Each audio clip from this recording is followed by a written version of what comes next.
Okay, and thanks, Joan, for bearing with us here. We seem to be having possibly some technical difficulties, but we're going to go ahead, since we're recording this session, we're just going to go ahead and begin our session. So again, for anyone watching, thank you for joining us. This is Innovate Pasadena's Ask an Expert series, which we host every month. And my name is Beth Kuchar. I'm the chairperson of Innovate Pasadena. And today we are joined by Joan Horvath, who is going to be answering your questions about 3D printing for educators. And Joan is a rocket scientist. She's an author, a 3D printing expert, and currently runs Nonscriptum LLC with her co-founder, Rich Cameron. And they focus on teaching educators and scientists how to use Maker Tech. So we're happy to pick her brain today. Joan, welcome, and thank you so much for joining us. Oh, thank you for having me. It's always great to do Innovate Pasadena stuff and watch Innovate Pasadena grow too. It feels like it was just yesterday. It was a tiny organization. Awesome. Well, I know you've written several books on 3D printing and educating and the classroom. We do have some questions that folks have asked ahead of time, but just anything about yourself that you'd like to share with the audience before we get started? Sure. So I always say I'm a recovering rocket scientist since I spent a long time at JPL, but that was a long time ago now. And I've had some entrepreneurial companies, was part of a 3D printer company. And almost 7 years ago now, Rich and I founded Nonscriptum.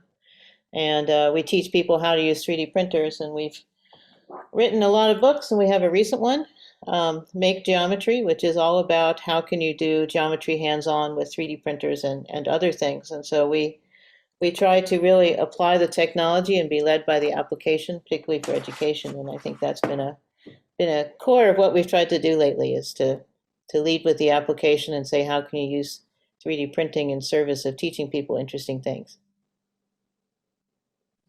Awesome. Well, I'm going to go ahead and we did allow folks who are joining us to ask some questions ahead of time. So we do have a few questions for you just right off the bat. And our first that was submitted, our attendee wants to know, how do both teachers and students benefit from having a 3D printer in the classroom? So that's an interesting question from anybody thank you for whoever asked it. And so I think one thing that is really interesting about doing hands-on learning, and this isn't new, of course, I mean, constructivist learning has been around since 1900s, the early 1900s. But if you can actually make something and think about it and hold it in your hand, sometimes it's a lot easier to understand a math concept particularly, and that's a lot of where we've been going. So, as a concrete, as it were, example, there's a 2,000-year-old puzzle attributed to Pythagoras, and if I look at this tetrahedron here, and I look at this cube, I say, boy, there's no way that this thing could fit in here because it's too long.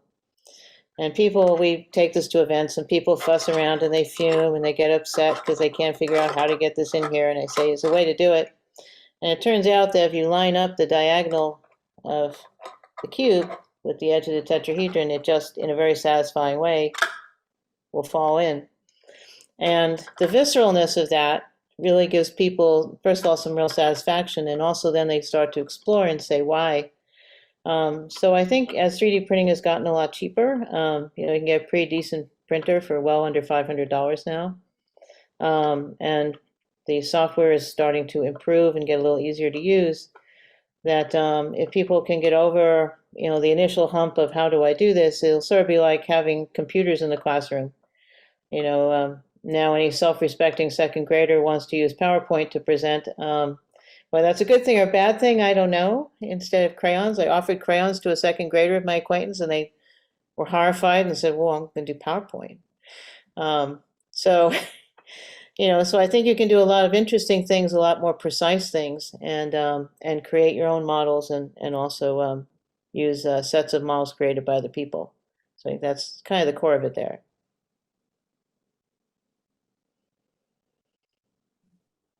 So then I feel like this is a natural progression, actually. Our next question that we received, what are some qualities of a good classroom 3D printer? So, it's kind of depends on budget a little bit, what kind of 3D printer makes sense. I usually suggest that people read reviews. There are about 300 3D printer companies out there right now, which is probably about 280 too many for the market to hold to right now. But I usually suggest people read reviews, talk to their colleagues about what they have, because we try to stay friendly with everybody. We never recommend a specific 3D printer. But I think if you hunt around and see what other people are using and what survived a classroom, which is always an interesting thing. The other thing is to put it in a place that is both ventilated and also not dusty, because a lot of people, we go into a lot of schools, or at least we used to pre-pandemic, and people say, I bought a 3D printer and it doesn't work. And it's usually sitting on top of a lathe and covered in sawdust.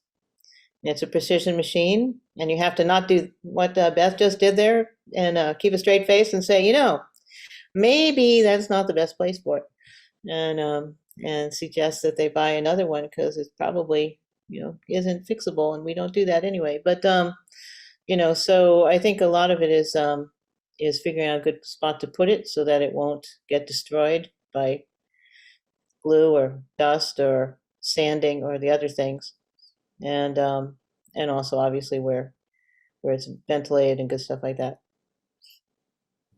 And I know I'm getting off track here because we do have a few more questions that folks asked, pre going live, but are there any additional tips or any other things about care and maintenance of 3D printers in the classroom that folks, especially educators, should know going into this? Well, I think it's like cooking, I always like to say. So people always, for some reason, if you're cooking, nobody's going to try to make a wedding cake off the bat, right? They're going to make brownies or something like that. So, but people always want a wedding cake first with their 3D printer. They see this elaborate thing and they see a model in a database someplace and they say, oh boy, I'm going to make that. And then it doesn't work, and then they get frustrated. So, a lot of the models in our books, or all the models in our books, are designed to work on a beat up 3D printer that's had a tough life in a school. And so, look for simple things to try first. We have an assortment of other books that are at our website, which is at nonscriptum.com. And if you want to take a look at that, we have a couple of books on getting started on that too. And so just, be kind to yourself and don't try anything too challenging right off the bat.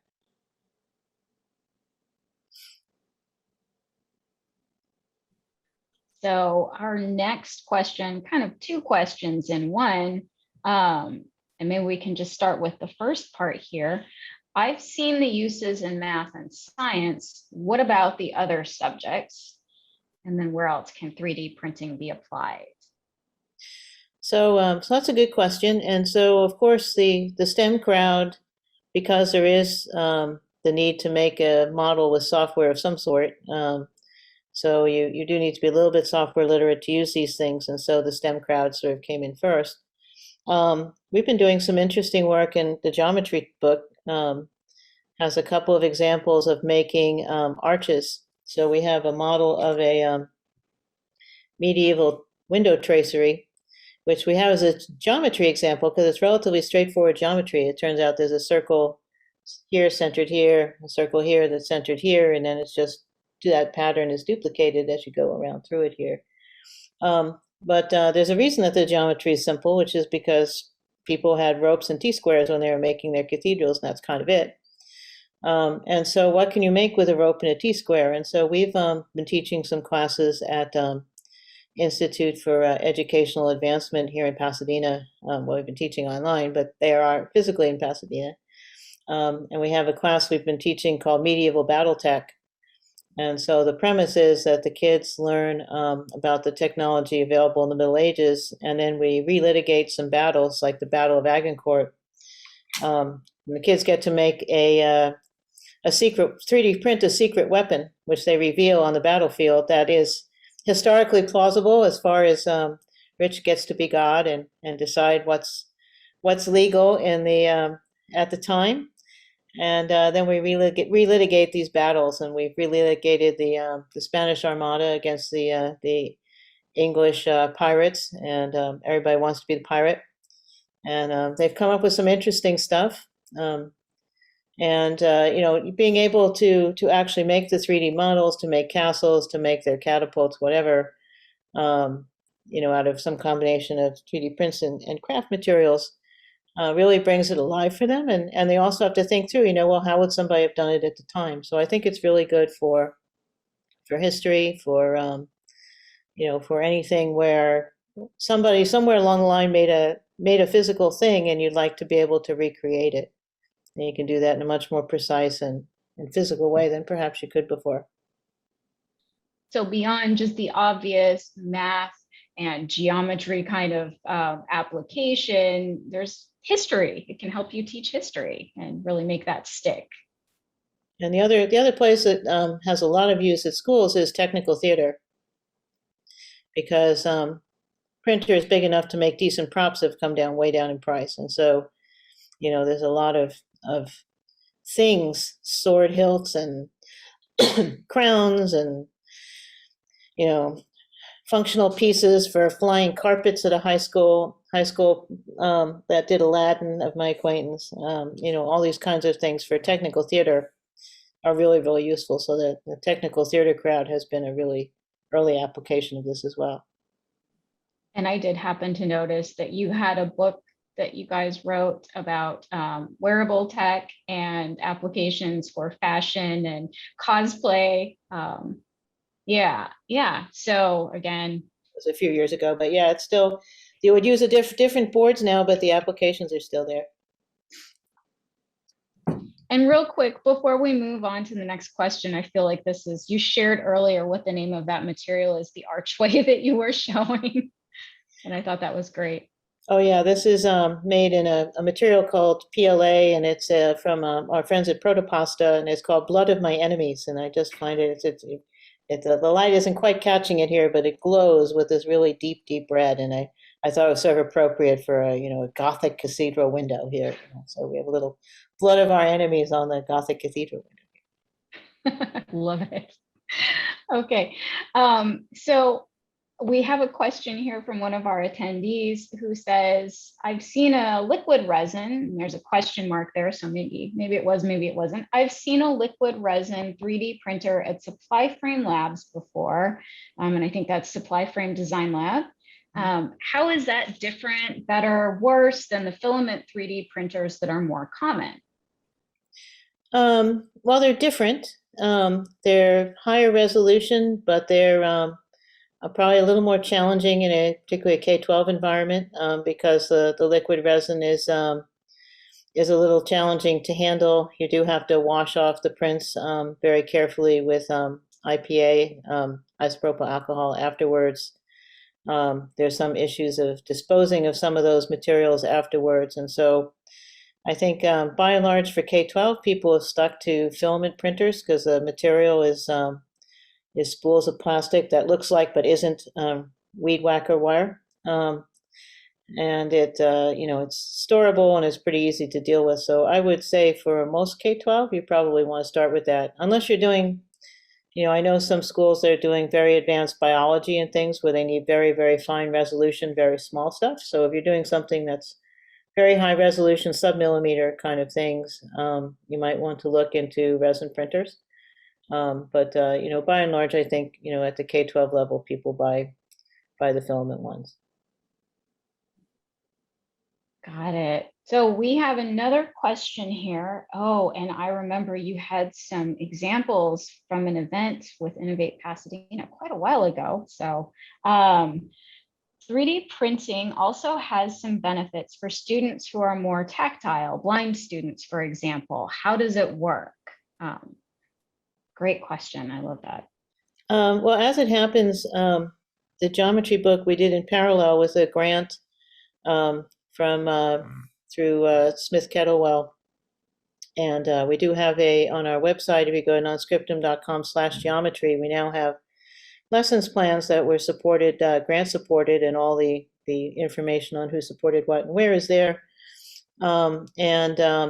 We did do a bunch of lesson plans for middle school and high school geometry for teachers of the blind. And actually, I have one of the models here that we have for that.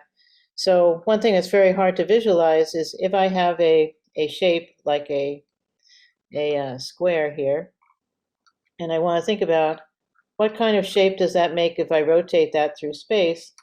It's making a 3D print of that is really easy to do. And what I'm doing here is I have in case the person asking a question is also visually impaired, I'm holding the square is two of its corners and rotating it, and I get a double cone. But if I instead hold the square and turn it about an axis in the middle of one side, I'll instead get a cylinder. And so things like that are a little bit subtle to explain otherwise are relatively easy to hand somebody and make a 3D print. And so, we really appreciate our collaborators on that. We worked with Ting Su at San Francisco State, and Chancey Fleet, who is the in the disability services at New York Public Library, to think about how do you make these, and also how can somebody blind actually use a 3D printer as well. And so Chancey's working on that because she runs a makerspace out there in New York for the library. And so, how can you use these to help people visualize, and also maybe to send, instead of sending people physical objects, you send them a file and they print it. We've had blind students we've worked with who we send the file ahead to their parents, and they print them out and they have them for the lesson remotely, and that's been interesting. And some of the work in our geometry book was piloted that way, was a blind student at a distance, and it was really fun for everybody involved, I hope. Are there any other interesting, that's a really, it's maybe an application that most people wouldn't think of, and teaching opportunity. Are there other interesting applications that you've discovered or that you guys have put into practice, or other cool collaborations that you've had? Well, I think, and we also teach classes on LinkedIn Learning, and they're linked on our website. And so there's been a lot of energy lately around metal 3D printing, because metal 3D printing is starting to come way down in price. It used to be a multi-million-dollar thing. Now there's a host of technologies that are making that cheaper. It's still not really cheap per se, but cheaper. And most of the cheaper ones do some variation of you print some powder that's bound into some sort of matrix, and you print it in a way that's not dissimilar from the filament printing. And then you sinter out whatever that binder was, and you end up with a metal print. And that's means that metal printing has come into applications that are sort of at the small shop level. Like a lot of the smaller fabricators we have here in Pasadena and throughout there's a lot of them in the South Bay. And so that potentially lets people say, instead of vending out one-off or two-off or three-off parts, which aren't economic normally and have to be machined and are a big deal and have big lead time, or having a mold made for $100,000, I can just print this thing. And so I think that's going to be very transformative. There's a lot of small shops in Los Angeles, the bigger space than us.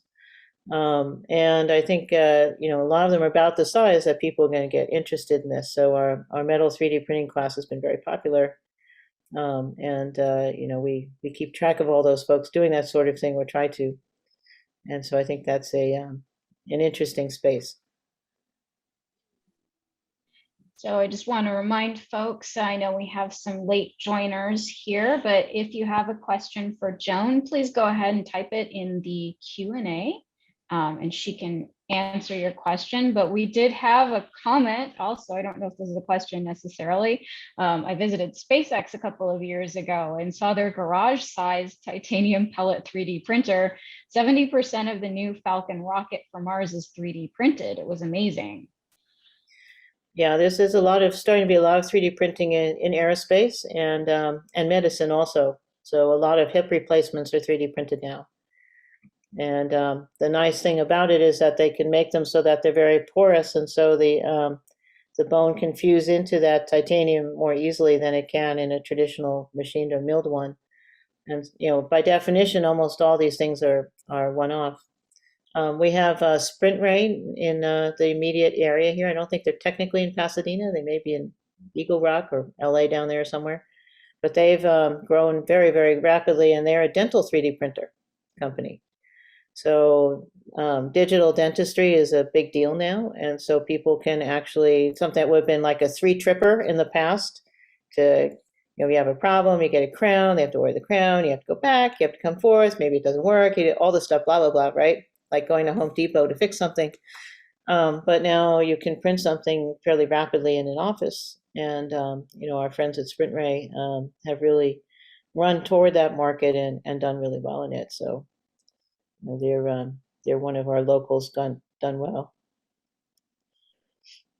So it looks like we have another question from Carl, one of our participants here. Are you aware of Southern California folks applying 3D concrete printers for building construction, aka houses?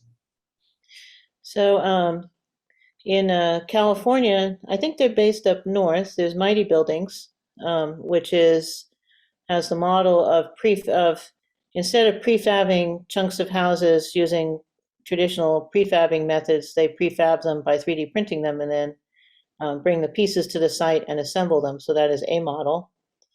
There are a couple of other folks based in Utah whose name escapes me at the moment.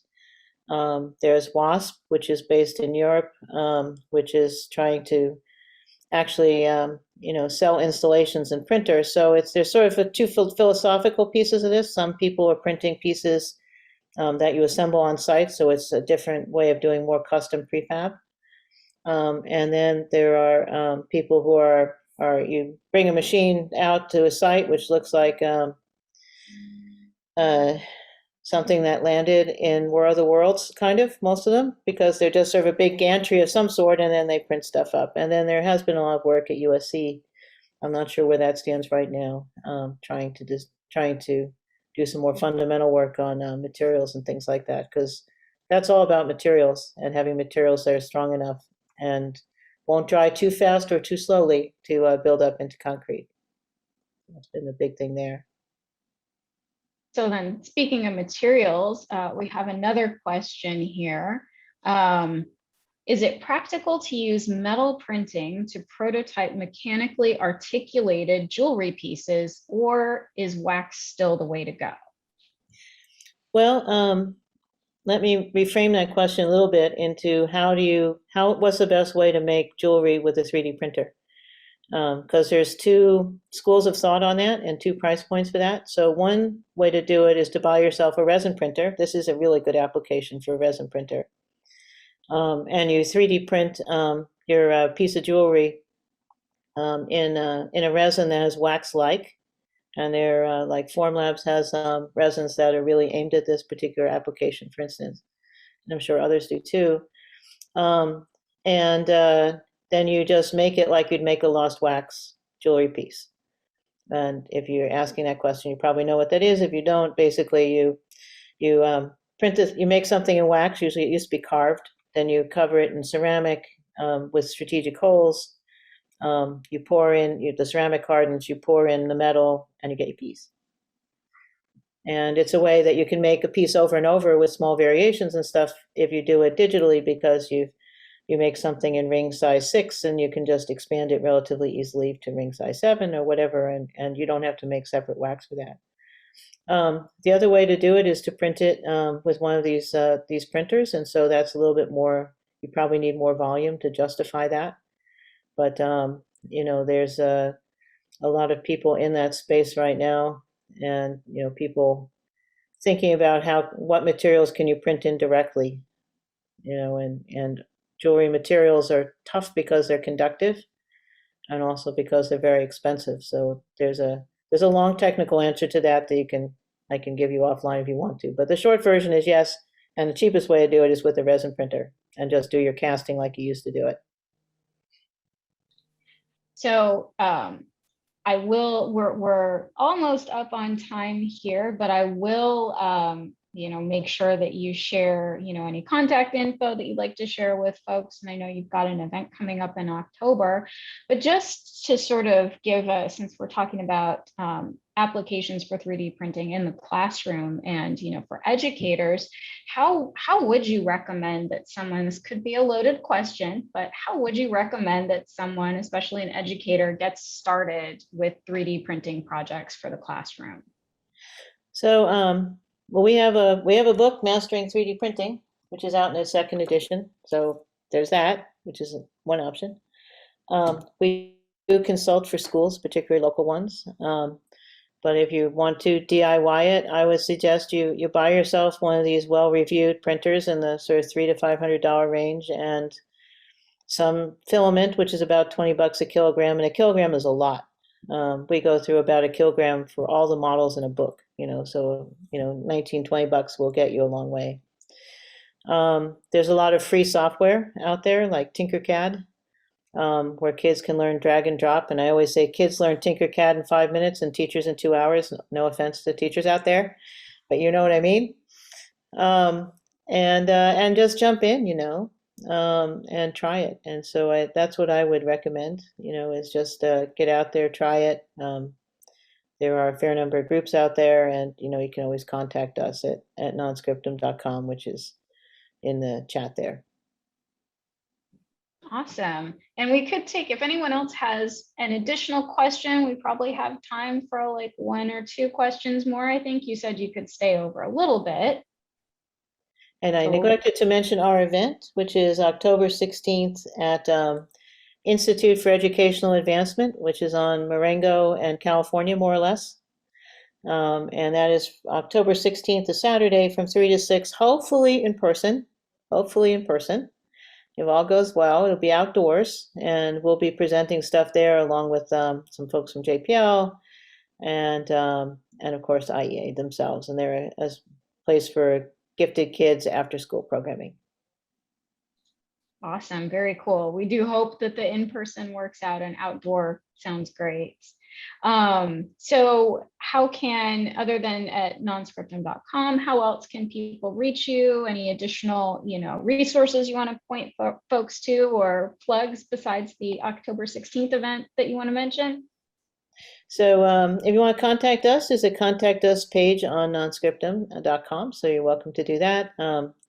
We also have our classes on LinkedIn Learning. So LinkedIn Learning has a lot of courses, and we have one called Optimized 3D Prints, which is just barely above beginner class. So that's a class that's a little bit more once you've gotten your feet a little bit more wet. To look at that. We also have a class about metal 3D printing, which is an overview of how can you use metal 3D printing. And they do have a 30-day live trial where you could watch every class you can stuff into that 30 days. So if you want to do that and at a cheap way, you can always get a 30-day trial on LinkedIn Learning, which used to be lynda.com, if you're familiar with them in that trade dress. So you can always jump on LinkedIn Learning and take some classes as well. Awesome. So just don't sleep for 30 days and learn about 3D printing. And anything else you want. They have all kinds of great stuff about, how do you get people back to work after a pandemic, and a lot of other very relevant things right now, unfortunately. Hopefully this will all be passed pretty soon, right? Yep, exactly. But I think what you've been able to do, especially with distance learning and 3D printing, sending files to folks, is really awesome. So so happy to have you join us today, and thank you so much for answering everybody's questions. We will of course post this video on YouTube, and the live stream from LinkedIn will be available down the road as well. So if you want to revisit some of Joan's tips, feel free to reach out and contact her at nonscriptum.com. Thank you so much, Joan. Thank you. Thank you for having me. Bye, everybody. Thank you for joining Bye. us.